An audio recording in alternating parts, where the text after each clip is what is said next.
Good morning students. Dimensional formula के बारे में आपको मैंने बताया आपको कि how they are represent in terms of mass, length and time. Now this dimensional formula जो है हम इनको 4 कैटेगरीज में इसको डिवाइड कर सकते हैं। सबसे पहला जो है इसका इसमें है dimensional variables.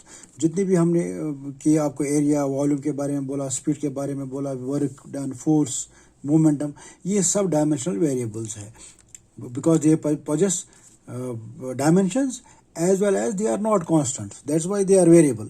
Dimensional variables, dimensions भी है और variable भी है। तो मोस्टली जो मैक्सिमम फिजिकल क्वांटिटीज आपको जो मिलेंगी वो डायमेंशनल वेरिएबल्स होंगी, उनके डायमेंशंस भी होंगी। जैसे मैंने एरिया का बोला, वेलोसिटी का बोला, एनर्जी का बोला, फोर्स का आगे बोलूंगा आपको, कुछ क्वांटिटीज का, मोमेंटम का बोलूंगा, वो सब डायमेंशनल वेरिएबल्स है। वाई?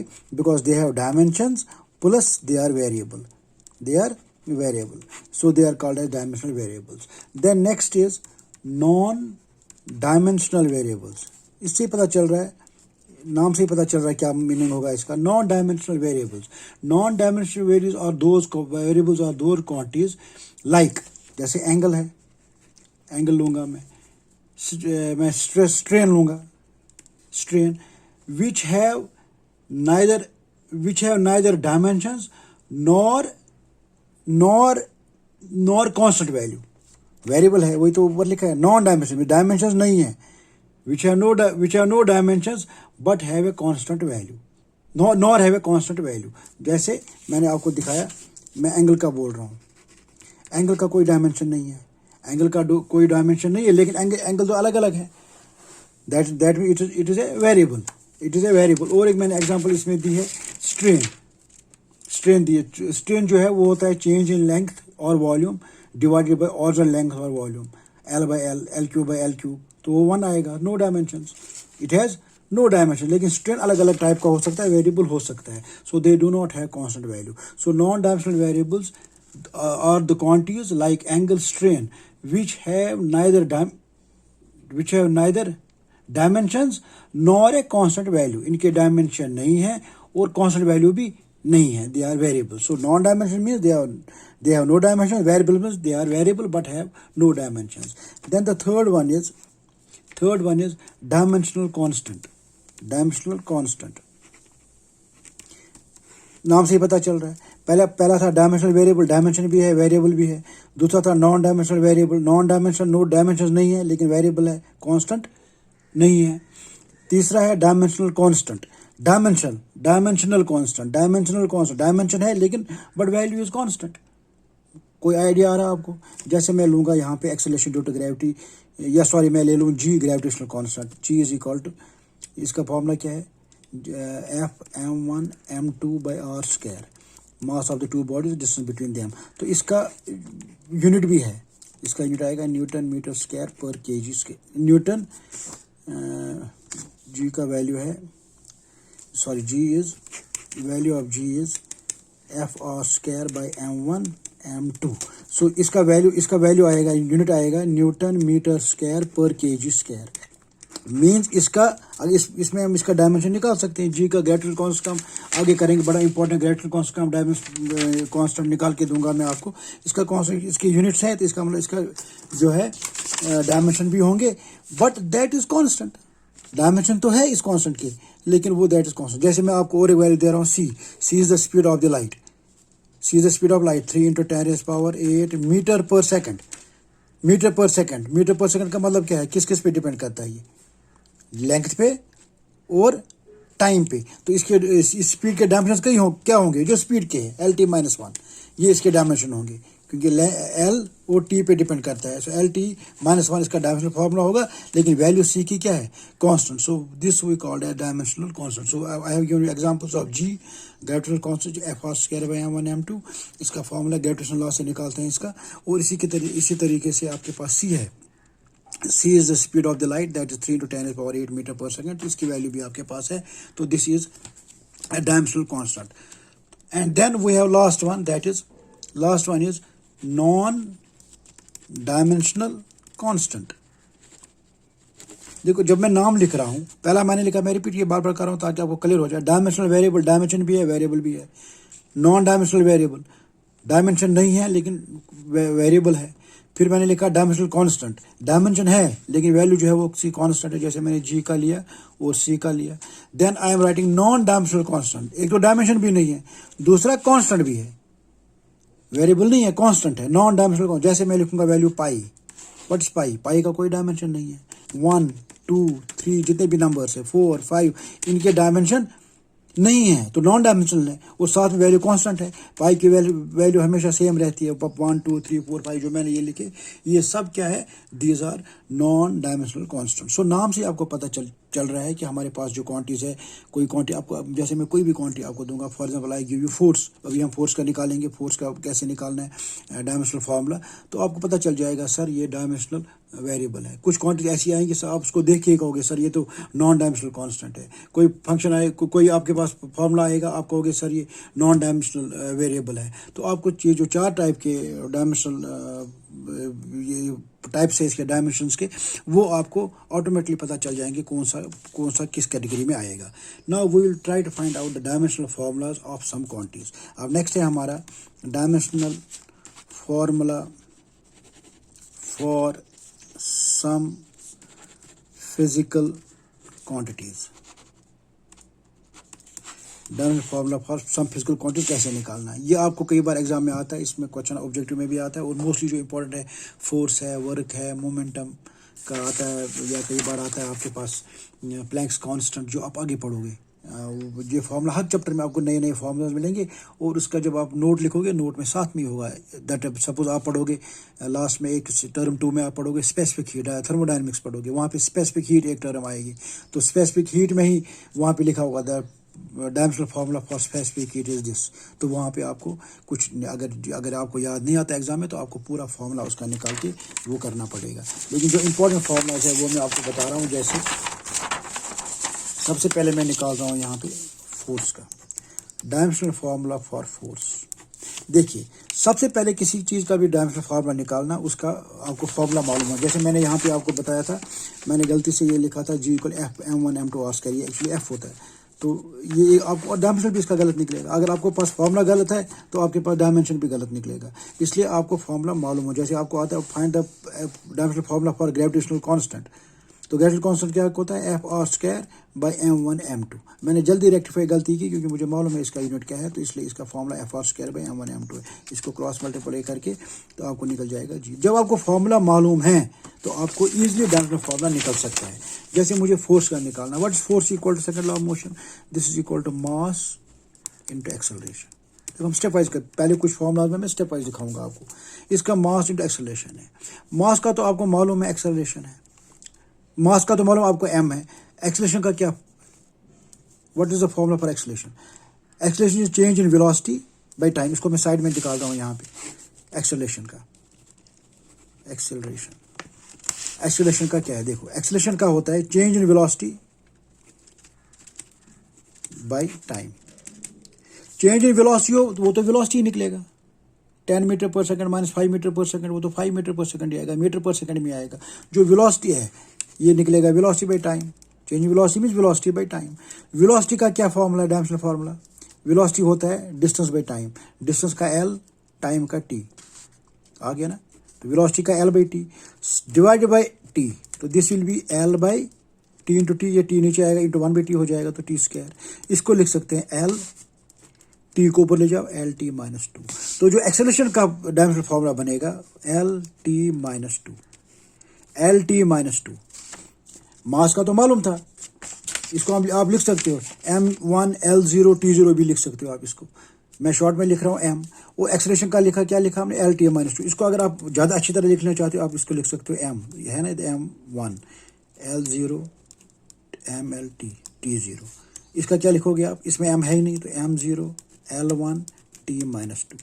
आप इन सबको कंबाइन कर दीजिए, देखिए m1 और यहाँ भी m है, तो कितना हो गया, m ही आएगा, 1 + 0, बेस में पावर ऐड कर दिया, m1 + 0 इज m1, L0 यहाँ तो L1 आएगा, T का यहाँ 0, यहाँ T-2, तो L-2। तो फोर्स का जो आ गया, फोर्स का जो डायमेंशनल फार्मूला आ गया, फोर्स का जो डायमेंशनल फार्मूला आ गया दैट इज, फोर्स का जो डायमेंशनल फार्मूला आ गया that is m1 L1 T-2, या इसको सिंपली लिख सकते हैं MLT-2, MLT-2 फोर्स का डायमेंशन फार्मूला क्या आ गया, MLT-2। इसके बाद हम निकालते हैं दूसरा, second work. Second is work. Work हो, एनर्जी हो, कोई भी एनर्जी हो, पोटेंशियल, काइनेटिक, केमिकल, हीट, कोई भी एनर्जी हो, उसका डायमेंशन फार्मूला सबका सेम रहेगा। अगर फार्मूला में थोड़ा बहुत आपको दाएं बाएं और कुछ जैसे काइनेटिक एनर्जी का हाफ mv² है और पोटेंशियल एनर्जी का mgh है, लेकिन जो डायमेंशनल फार्मूला आपको मिलेगा वो सबका सेम होगा, एनर्जी सबका सेम डायमेंशनल फार्मूला होगा। तो मैंने लिखा है वर्क या एनर्जी, इसका फार्मूला कैसे निकालना है। इसका मतलब अगर आपको वर्क का निकालना है, W का निकालना है जो जूल्स में होता है, हमें मालूम होना चाहिए इसका फार्मूला क्या है। जब आप वर्क एंड एनर्जी चैप्टर पढ़ोगे तो वहाँ पर आपको फार्मूला भी याद रखना पड़ेगा। अभी तो हम सब चैप्टर का एक एक चीज़ में, एक एक फिजिकल क्वांटिटी में बता रहा हूँ आपको, लेकिन जब आप चैप्टर्स पढ़ोगे वहाँ पे ये चीज़ें आएंगी और इनका फार्मूला भी आपको याद रहेगा। सो वर्क का क्या आएगा, वर्क का फार्मूला होता है फोर्स इनटू डिस्प्लेसमेंट। एस लिखूँ, मैं डिस्प्लेसमेंट लिखूँ, एस लिखूँ, अभी कोई फ़ायदा नहीं, जब तक हम इसके बाद हम वेक्टर पढ़ेंगे उसमें पता चलेगा आपको। डिस्टेंस डिस्प्लेसमेंट में एक्सप्लेन करूँगा क्या फ़र्क है। तो work is equal to force into distance. अब मुझे वर्क का निकालना है डायमेंशनल फार्मूला। मैंने आपको पहले भी बोला था, जब फोर्स निकाला था हमें उसका फार्मूला मालूम होना चाहिए। फार्मूला तो पता चल गया, force into displacement, F is force, S is displacement.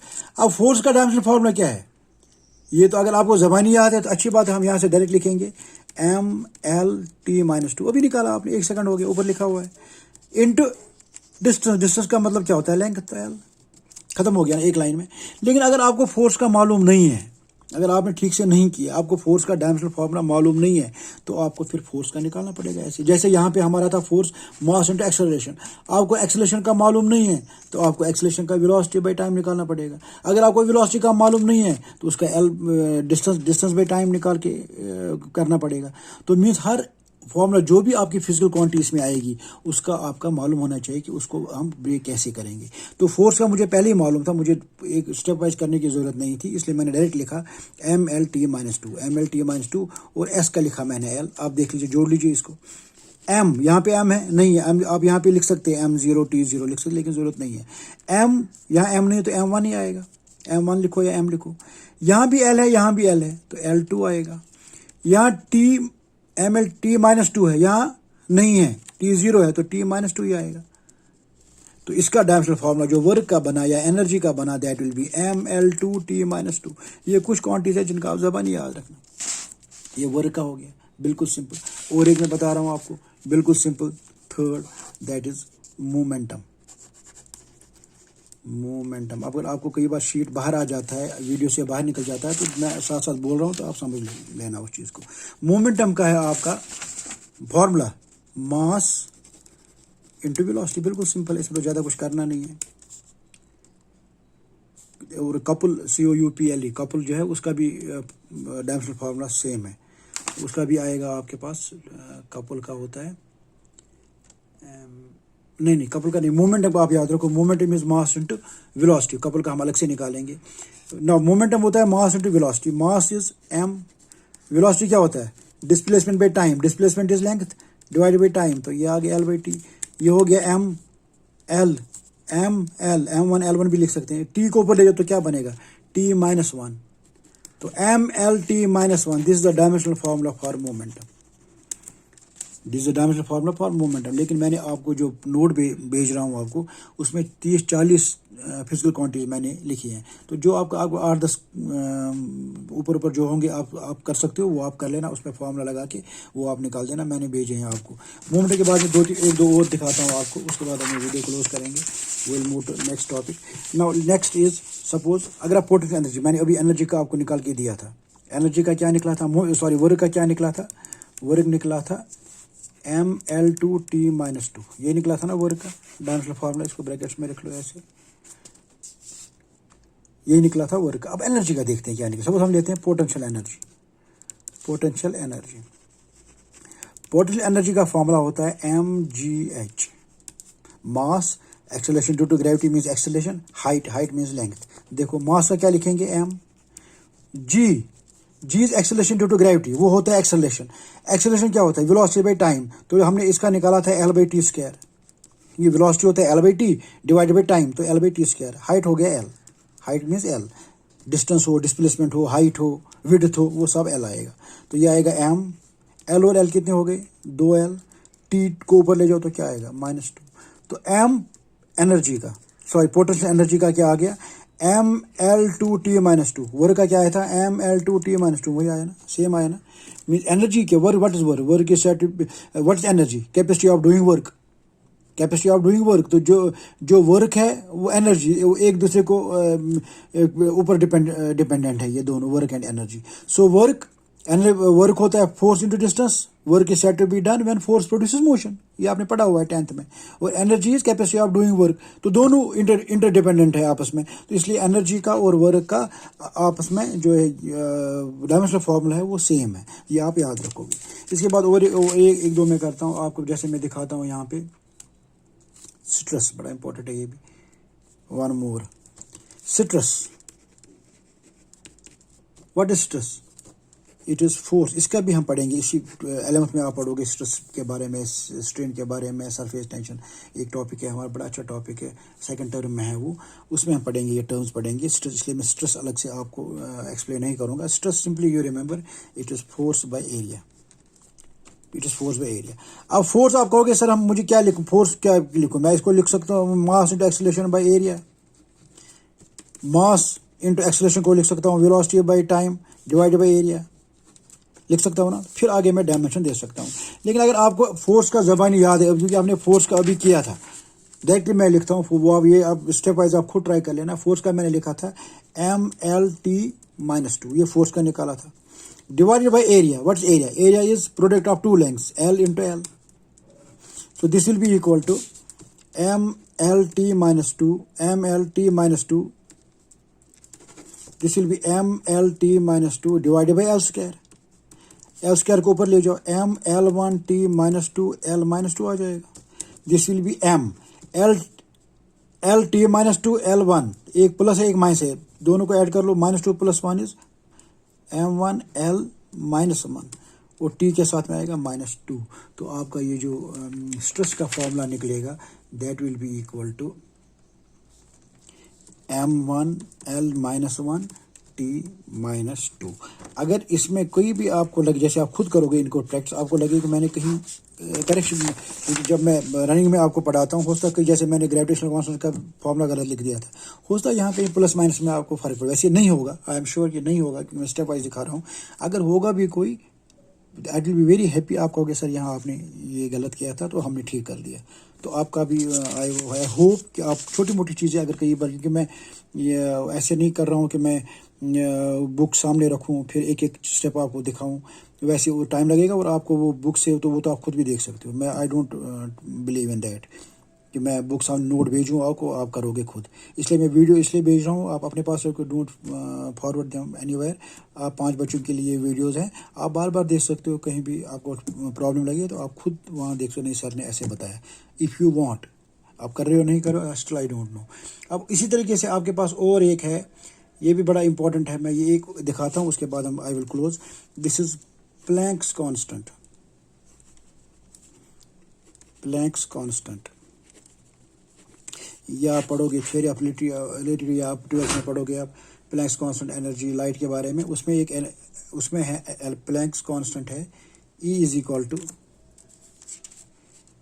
Energy का हमारा क्या निकला था, एनर्जी का निकला था mLT-2, mLT-2, हाँ mLT, यहाँ पे है E is equal to H nu बोलते हैं इसको, फ्रीक्वेंसी है, this is frequency, this is H is Planck's को। तो H निकालना है मुझे, तो ये क्या आएगा बराबर E energy by frequency. Energy का आपने पहले ही निकाल दिया, अब मुझे दोबारा निकालने की जरूरत नहीं, क्योंकि E एनर्जी है।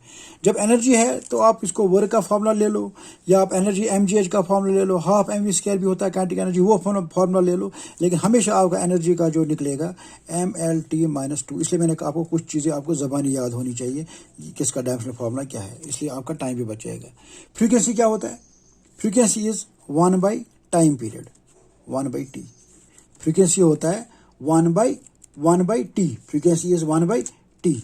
अब इसको आप करो, ये क्या आएगा mL2T-2, और ये t जब यहाँ ऊपर आएगा तो T-1 हो जाएगा, ऊपर क्या बन जाएगा T+1। यहाँ पे जब मैं इसको ऊपर करूँगा तो ये t-1 आएगा, लेकिन जब इस यहाँ से ऊपर ले जाऊँगा तो ये t+1 बन जाएगा। तो ये बनेगा आपका फॉर्मूला mL2 t-2 + 1, तो t-1। ये प्लैंक्स कांस्टेंट बोलते हैं इसको। प्लैंक्स कांस्टेंट का जो डायमेंशनल फार्मूला आ गया है, ये ब्रैकेट्स में मैं बीच में बोल रहा हूँ तो ये आप खुद डाल देना। mL2 t-1, this is dimensional formula for Planck's constant. और एक मैंने आपको फिजिकल क्वांटिटी बताई थी, दैट वाज स्ट्रेन। मैं स्ट्रेन का लिख रहा हूँ, स्ट्रेन आपको नजर आ रहा है। स्ट्रेन इज इक्वल टू, ये होता है, स्ट्रेन होता है change in length divided by original length. आपको ये भी मैं आगे समझाऊंगा वो क्या होता है change in length original length. जब आप किसी स्प्रिंग को, आगे पास कोई स्प्रिंग है, इसके बारे में भी हम पढ़ेंगे, पोटेंशियल एनर्जी में भी आपने थोड़ा पढ़ा होगा। जब किसी भी स्प्रिंग को हम कंप्रेस करेंगे, उसका साइज कम करेंगे या स्ट्रेच करेंगे, साइज उसका बड़ा करेंगे, तो उसी को हम कहते हैं चेंज इन लेंथ। कितना हुआ कंप्रेशन से या स्ट्रेस करने से, उसमें जो चेंज इन लेंथ हुआ प्लस ओरिजिनल लेंथ, वो होता है स्ट्रेन। चेंज इन लेंथ या वॉल्यूम भी आप ले सकते हो, change in length area volume divided by the original length, volume और एरिया। तो चेंज इन लेंथ होता है L, वॉल्यूम होगा तो V बाय ओरिजिनल लेंथ, वो भी L ही है। लेंथ तो लेंथ है L divided by original length, L ही में आएगा ना। L और L खत्म, तो इसका क्या होगा, इसको हम लिखेंगे ब्रैकेट में नो डायमेंशंस। क्या लिखेंगे, we will write no dimension, for this we will write there is no, इसी को हमने कहा था नॉन डायमेंशनल वेरिएबल। इसको हमने क्या कहा था, non. So this is still is a non dimensional variable, non dimensional variable. और जो हमने इससे पहले बाकी किए प्लैंक्स कांस्टेंट, ये सारे हमने किए, ये जो है, या इवन प्लैंक्स कांस्टेंट जो ये आएगा डायमेंशनल कांस्टेंट में, आपका प्लैंक्स कांस्टेंट इसकी वैल्यू कांस्टेंट है। देन सिमिलरली हमने जो किया था बाकी एनर्जी, वर्क, फोर्स हमने किया, that those are dimensional variables. So आपको सारी जो हमने डिफरेंट टाइप्स दिखाई वो सब के हमने फार्मूलाज कर लिए। आई होप आपको अच्छी तरह समझ आए होंगे। ये आप कुछ डायमेंशनल फार्मूला खुद भी कर लेना, जो मैं आपको नोट्स भेजूंगा। जो आपको डिफिकल्ट लगे leave them, because in future we will do them. जो भी आपके हमारे आगे टॉपिक्स आएंगे, जैसे आपने सुना होगा नाम टॉर्क, ये हम पढ़ेंगे। रिजिड बॉडीज़ में हम जब पढ़ेंगे टॉपिक पढ़ेंगे, रोटेशनल मोशन पढ़ेंगे हम, वहाँ पे एंगुलर मोमेंटम, हमने मोमेंटम कर लिया, आगे हम एंगुलर मोमेंटम पढ़ेंगे, एंगुलर वेलोसिटी पढ़ेंगे, ओमेगा, उसके बारे में पढ़ेंगे। उनके भी डायमेंशनल फार्मूला है, तो लेकिन अभी करने की ज़रूरत नहीं है। हम उन टॉपिक्स में वो डायमेंशनल फार्मूला सारे करेंगे, लेकिन जो मैंने आपको डायमेंशनल फार्मूलाज भेजे उनमें से जो आपको ईजी लगे, जस्ट फॉर प्रैक्टिस, और एक बार आपको समझ आ गया, you will remember them for life. जितनी भी आपकी, जब तक आप पढ़ाई करो, आप you will remember them, you will not forget them. और हम जो आज पढ़ा रहे हैं, ये हमें अपने टीचर्स का हमें याद आता है वो डायमेंशन। आई स्टिल रिमेंबर, हमारे टीचर बहुत ही अच्छे, मिस्टर सज्जन सिंह हमारे टीचर थे, और ये टॉपिक जो डायमेंशंस क्या पढ़ाते थे वो बड़ा अच्छा, ऐसे लगता था कि जैसे हमें क्लास में सारा लर्न हो गया, एक step wise. He is no more, unfortunately expired few years back, बड़े ब्रिलियंट टीचर। उस टाइम में 12th हमने कॉलेज में की है, उस टाइम कॉलेज होते थे, प्रोफेसर थे वहाँ पे, तो वो बड़ा अच्छा उन्होंने डायमेंशन, मतलब उस जब वो मैं आपको पढ़ा रहा हूँ डायमेंशन के बारे में पढ़ा रहा हूँ, तो मुझे उनका याद आता है वो डायमेंशनल फार्मूलाज कैसे बताते थे। उस टाइम भी हमें लगता था ये क्या एनर्जी कैसे आ गया यार, वर्क का सेम कैसे है।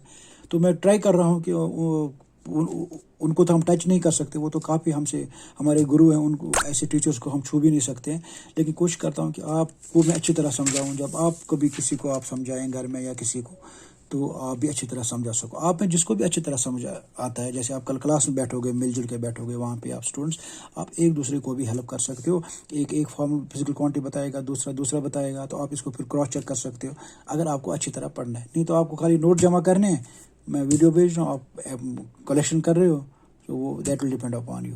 Next we have now very important, very important, that is dimension analysis, या और डायमेंशन एनालिसिस भी बोलते हैं, या उसको बोलते हैं हम यूजेस ऑफ डायमेंशनल इक्वेशन। जो हमने डायमेंशनल इक्वेशंस की, जो हमने ये फार्मूलाज वगैरह किए, इनके क्या फ़ायदे हैं हमें, वो 3 फ़ायदे जो हैं, उनमें से 1-2 हम नेक्स्ट टाइम करेंगे। मैं ये उसके लिए भी मैं वीडियो बनाऊंगा, कोई ऑडियो मैं नहीं बना सकता हूँ उसमें, क्योंकि उसमें वीडियो से मैं समझाऊंगा आपको। प्लीज़ उसको करने से पहले आप ये जो मैंने आज का आपको वीडियो भेज रहा हूँ, please do it very nicely. आपको ज़बानी याद रहना चाहिए सर। और कोई डिफ़िकल्टी है, you can write in the group और इन मेरे पर्सनल नंबर पे मुझे आप लिख सकते हो, मुझे फ़ोन कर सकते हो, यू आर फ्री। लेकिन बाद में आप यही नहीं कहना सर यहाँ प्रॉब्लम थी, यहाँ प्रॉब्लम थी। मैं आपको बार बार कह रहा हूँ, 10 बार आपको डिफ़िकल्टी है तो आप you can ask me this time. लेकिन जब स्कूल्स होंगे, हम चौथे चैप्टर पे होंगे, आप मुझे फर्स्ट चैप्टर का प्रॉब्लम बताओगे, it will be difficult for me to explain at that time. Thank you very much. God bless you.